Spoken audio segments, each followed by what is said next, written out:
트랜스포머에서 물어보니까 자 지금 이게 4천억 개의 파라미터를 가진 AI를 지금 돌리고 있는 모습이에요. 진짜 빠르지 않습니까? 근데 핵심은 억지로 돌아가는 게 아니고 진짜 토큰을 빨리 내보내고 있다는 겁니다. 네, 여러분 반갑습니다. 에러입니다. 최신형 맥북 프로를 가지고, 그러니까 M5 프로에 D램이 64GB 들어가 있는 걸로 지난번에 젠마 4를 실제로 돌리는 모습을 보여드렸죠. 그런데 이번엔 차원이 다릅니다. 397빌리언, 그러니까 4천억 개의 파라미터 클라우드로 돌리는 AI를 지금 이 맥북 프로로 돌려볼 건데요. 이게 말이 되는 소리냐? D램 자체가 지금 64GB밖에 안 되는데, 혹은 48GB 많이 쓰시는 분도 있죠. 이렇게 한정적인데 어떻게 이 4천억 개의 파라미터가 들어가냐? 실제로 환산하면 한 209GB 정도 되는데, 요거를 SSD에 넣어서 하는 방법을 맥 시스템에서 돌려보신 거기 때문에 저도 이 맥북 프로를 이용해서 돌려본 거고요. 사실 48기가까지 이론적으로 필요하지 않더라도 맥 시스템이면은 잘 붙을 개연성이 있으니까 한번 해보시면 좋은데, 이거 느리지 않나요? 이렇게 보실 수 있잖아요. 아닙니다. 굉장히 빠릅니다. 굉장히 빨라요. 지금 보여드릴게요. 어떻게 했는 건지, 그리고 이 얘기 지금 내가 어떤 얘기 하시려고 하는지 아시겠습니까? LPDDR에 해당하는 메모리뿐만이 아니라 SSD 있잖아요. 물론 맥에서는 SSD가 이 SoC의 컨트롤러가 통합되어 있는 걸로 알고 있고, 낸드 플래시를 별개로 이렇게 하고 있으니까 정확하게는 SSD를 꽂는 형태는 아니지만, 어쨌든 낸드 플래시라는 새로운 메모리 티어링 관점에서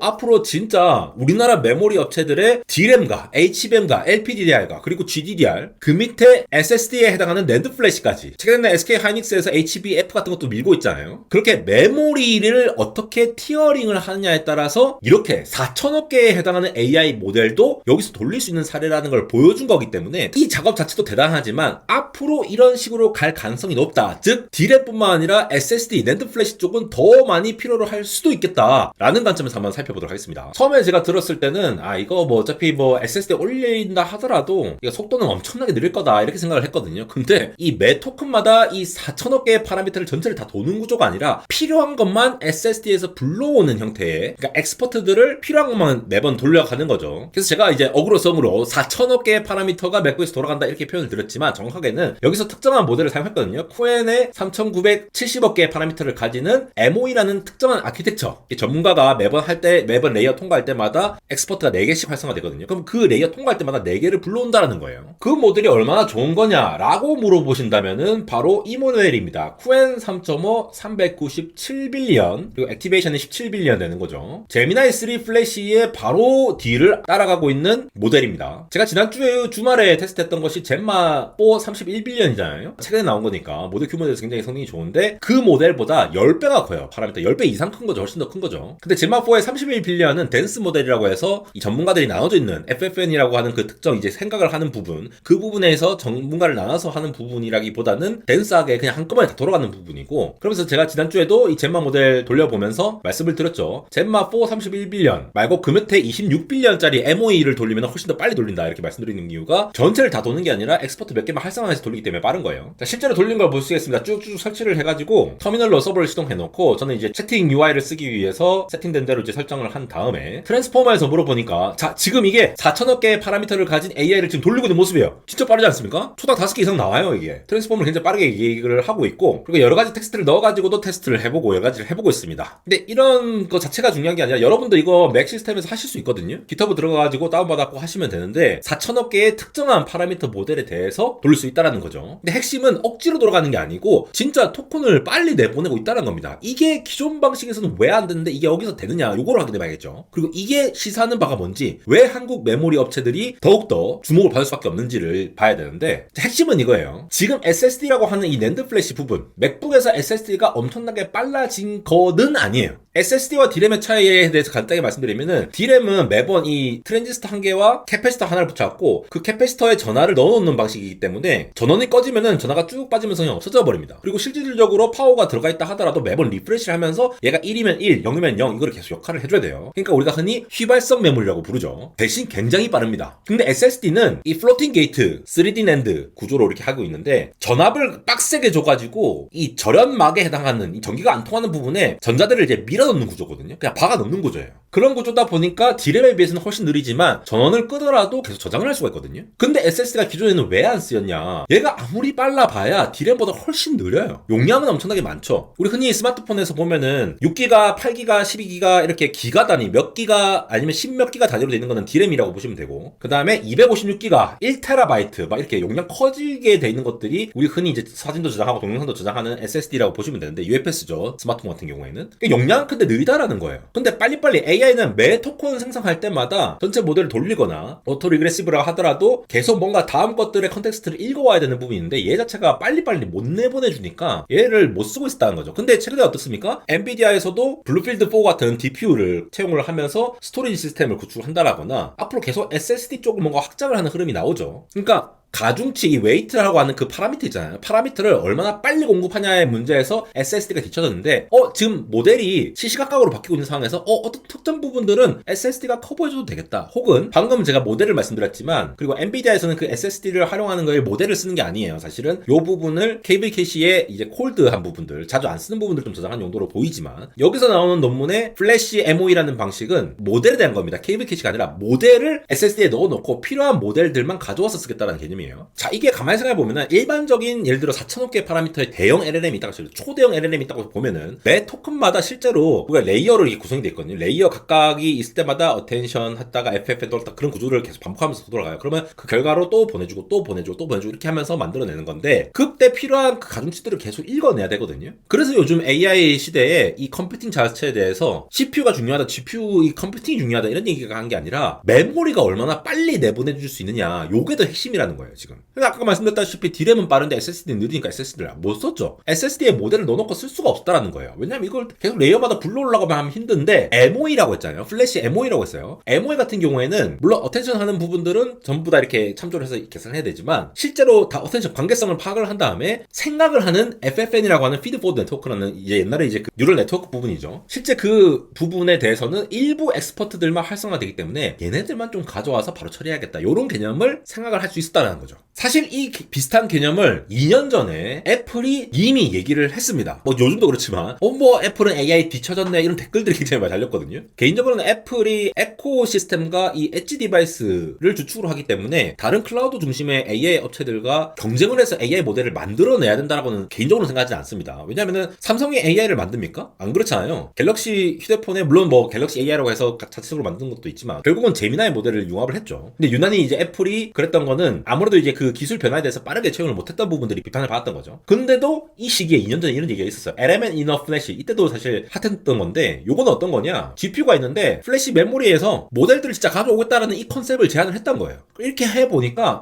특정한 모델들을 좀 이렇게 활용할 수 있겠다. 플래시를 사용해서. 근데 이때만 하더라도 야 말도 안 되는 소리 하지 마. 야 플래시 메모리 SSD에서 이거 UFS에서 어떻게 가져와 이걸. 이런 얘기 하시는 분들 굉장히 많았거든요. 근데 또 시대가 1년 반 2년 지나니까 다시 또 플래시를 이용한 주목이 되고 있는 거죠. 사실 이 플래시 MOE 4,000억 개 파라미터 어떻게 했냐라는 걸 가만히 살펴보면은 우리가 이 MOE 모델 같은 경우는 397빌리언 다음에 옆에 17빌리언이라고 추가로 붙어요. 이 17빌리언이라고 하는 것이 결국 이 전체 이 모델을 흐를 때에 몇 개의 파라미터를 지나가느냐 요 자체가 MOE 엑스퍼트 파라미터는 아니고 엑스퍼트 파라미터 몇 개 선택되는 거 포함해가지고 몇 개가 돌리냐를 액티브 되냐를 말을 하는 거예요. 그래서 이 모델에서는 코엔 3.5 397빌리언 17빌리언 액티브 모델 같은 경우에는 엑스퍼트들을 늘 4개씩 선택을 하는 구조로 되어 있어요. 그러니까 덴스 모델은 이거 전체를 다 돌려야 되는데 497빌리언 다 돌려야 되는데 레이어마다 이 FFM 본체를 거의 다 써야 되니까 얘를 일단 메모를 다 가져와야 된다는 한계가 있는데 이 코엔 397빌리언에 17빌리언이다. 얘는 겉으로 보기에는 4,000억 개를 다 쓰는 것처럼 보이지만 실제 돌아갈 때는 17빌리언이 돌아간다는 거죠. 그러니까 모델 자체가 거대해서 스케일링 롤을 따라가면서 전체 성능을 올리게끔 했지만 실제 활성화되는 MOE의 파라미터는 17빌리언이다. 이렇게 이해를 하시면 되고 간단하게. 훨씬 더 딥한 내용은 제가 다른 영상에서 따로 다루던가 하겠습니다. 근데 이게 되는 이유가 기본적으로 MOE가 원래 엑스퍼트 전체를 안 쓰니까 가능한 구조란 거죠. 모델 자체가. 근데 요즘 젠스당도 MOE로 거의 선택을 했잖아요. 자, MOE 가자 그래. 가보자 한번 MOE가. 확실히 MOE로 가야 되겠다. 이런 얘기가 있으니까. 전체 모델 구조에서 컴퓨팅하는 GPU 대비해서 실제로 올릴 수 있는 것들만 D램에 예를 들어 48기가든 저 같은 경우에는 맥북 프로 M5 프로에 64기가를 쓰고 있는데 요거를 이제 가져와서 활성화되는 거라만 매번 레이어 지나갈 때마다 쓴다라는 거죠. 그러니까 애플 맥 시스템이 로컬 SSD를 이제 빠르게 지원을 하고 있고 D램 자체도 유니파이드 메모리이기 때문에 CPU, GPU 할 거 없이 다 이제 공용해서 쓰고 있잖아요. 근데 더 중요한 거는 이 맥이 OS에서 이 페이지 캐시라는 걸 쓰거든요. 물론 OS OS들이 다 씁니다. 근데 맥OS에서 쓰는 페이지 캐시라는 것들은 뭐냐? 읽어왔던 것 중에 활용할 만한 것들을 우리가 가지고 있다는 거예요. 캐시로서. 그러면은 MOE 같은 것도 엑스퍼트로 좀 가지고 있다가 레이어 바뀔 때마다 선택하는 엑스퍼트들이 4개씩 4개씩 계속 바뀌거든요. 그 중에 또 썼던 것들은 또 쓸 수도 있다는 거예요. 그런 식으로 맥에서의 소프트웨어에서의 OS와 하드웨어에서의 플래시 쪽쪽쪽 쏘아주는 부분들과 이거를 잘 나눠가지고 돌리니까 실제로 빨리 돌아갔다라는 거고. 근데 이 액티브하는 이 엑스퍼트 하나가 6.75MB라고 하거든요. 그러니까 한 레이어 지나갈 때마다 전체 엑스퍼트가 512개가 있는데 512개 중에서 4개를 선택한다는 거죠. 그러니까 한 개가 6.75MB니까 4개 하면 한 25메가 정도 되겠죠. 그래서 SSD에 이 512개에 해당하는 거대한 엑스퍼트들 웨이트들이 쫙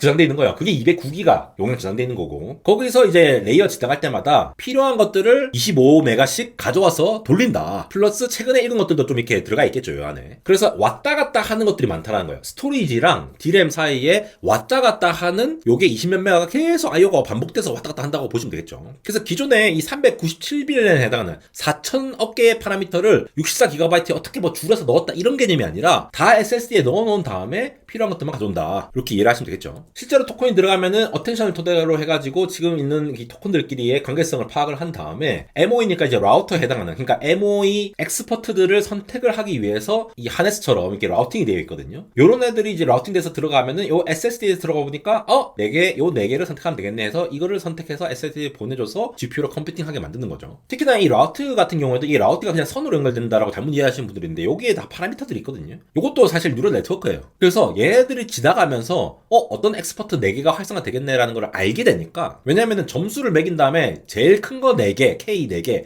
요거를 선택하는 구조거든요. 이 토큰이 지나가는 엑스퍼트들을 미리 알면서 쫙 지나가기 때문에 빨리 처리를 할 수 있는 거고, 그래서 이 라우팅이 지나가면은 SSD에서 쭉쭉쭉 읽어 나가거나 아니면은 OS에서 페이지 캐시로 해서 가져올 수 있는 부분들, 그러니까 체감하는 성능이 전반적으로 하드웨어에서도 소프트웨어에서도 빨라질 수 있다라고 이해를 하시면 되겠죠. 그러니까 SSD가 빨라서가 아니라 SSD가 잘 할 수 있는 방식으로 바꿨다고 보시면 되겠습니다. 이런 것들이 기본적으로 애플 맥 시스템이 요즘은 이제 이걸 많이 따라가려고 하죠. 유니파이드 메모리 시스템으로 CPU나 GPU나 NPU나 뭐 이런 것들이 공통된 D램을 갖고 있기 때문에 얘네들끼리 마이그레이션 한다고 IO를 쓸 필요가 없거든요. 밴드위스를 쓸 필요가 없으니까 그게 기반이 되면서 SSD가 쪽쪽쪽 이제 D램으로 전달되면 그걸 바로 가져와서 쓸 수 있게 되니까. 그리고 OS도 똑같이 GPU용으로 가져온 그 파라미터들을 그대로 접근해가지고 캐싱을 할 수가 있고, 이런 것들이 다 엮어서 할 수가 있는 거죠. 실제 논문 자료 보면은 이 메탈이라든가 요 커널단에 해당하는 맥에서 시스템에서 지원을 하는 그 하드웨어에 그것까지 잘 조정을 해갖고 만들어졌다고 하더라고요. 굉장히 깊게 제대로 이렇게 최적화를 시키신 건데, 그러니까 단순히 하드웨어만 잘 설계하는 게 아니라 OS 단과 이 아키텍처링 관련된 이런 것까지 다 최적화를 해서 만들었다는 측면에서 맥 시스템이 이번에 활용이 됐다라고 보시면 되겠고, 그래서 이 영상을 만든 이유는 사실 이거죠. 스토레이지라고 하는 저장 장치가 AI 쪽에서 이제 진짜 더 많이 쓰겠구나. 맥에서도 그런데 데이터 센터에서 안 쓰겠습니까? 옛날에는 SSD가 그냥 그 우리 학습할 때 체크 포인트라고 하죠. 학습하다가 잠깐 쉬자,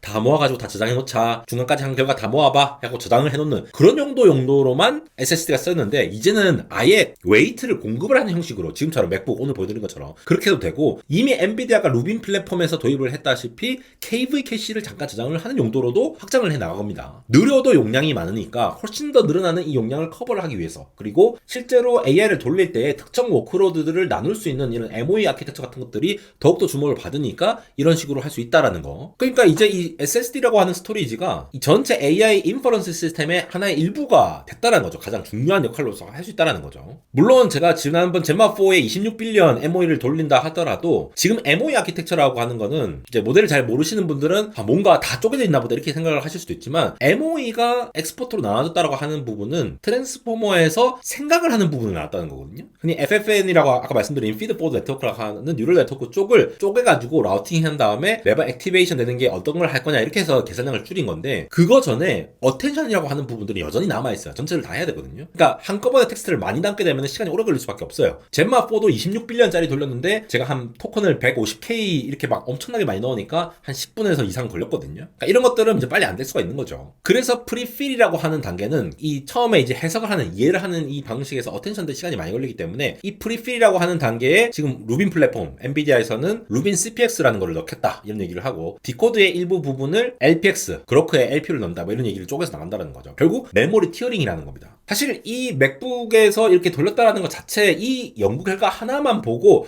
SSD 수요가 폭증할 거다 이렇게 결론 내릴 수는 없어요. 근데 SSD의 역할이 확실히 바뀌어가고 있다는 거죠. 2년 전에 애플에서 LLM 이너 플래시라는 논문 냈을 때 야 AI도 제대로 못하면서 뭐 이런 식으로 이제 좀 약간 그 원색적인 비난을 하신 분들이 있는데 그런 게 아니에요. 이런 특정 시스템에서 AI라고 우리가 하나의 단어로 얘기하지만 산업군은 엄청나게 많이 쪼개져 있거든요. 온디바이스 AI를 돌릴 때 어떻게 할 거냐, 클라우드에서 돌릴 때 어떻게 할 거냐. 온디바이스 AI에서 예를 들어 아이폰 17E를 돌릴 건데 요 작은 온디바이스 AI를 돌릴 때 어떻게 할 거냐, 맥북 프로에서 어떻게 할 거냐, 이 각각이 다 다르단 말이에요. 그러니까 워크로드를 중심으로 할 건데 요즘 컴퓨팅은 워낙 빠르기 때문에 메모리 티어링을 어떻게 할 거냐, 즉 SSD가 HBM을 대체를 하는 건 아니에요. 근데 HBM 뒤에서 HBM의 일을 훨씬 더 수월하게 해줄 수 있는 계층으로 굉장히 빠르게 발전을 하고 있다. 이렇게 이해를 하시면 되겠고, 근데 이게 MOE면은 모두 다 이렇게 하면 되냐라고 하는 관점에서 봤을 때 요거는 아무래도 커널단까지 우리나라 제자분들께서 최적화를 한 거기 때문에 모든 MOE에서 바로 적용할 수 있다 이렇게는 볼 수가 없을 것 같은데, 그럼에도 불구하고 이러한 가능성에 대해서 최적화를 해서 이런 결과를 냈다라는 게 대단한 거잖아요. 4,000억 개 파라미터입니다 여러분이. 옛날 같으면은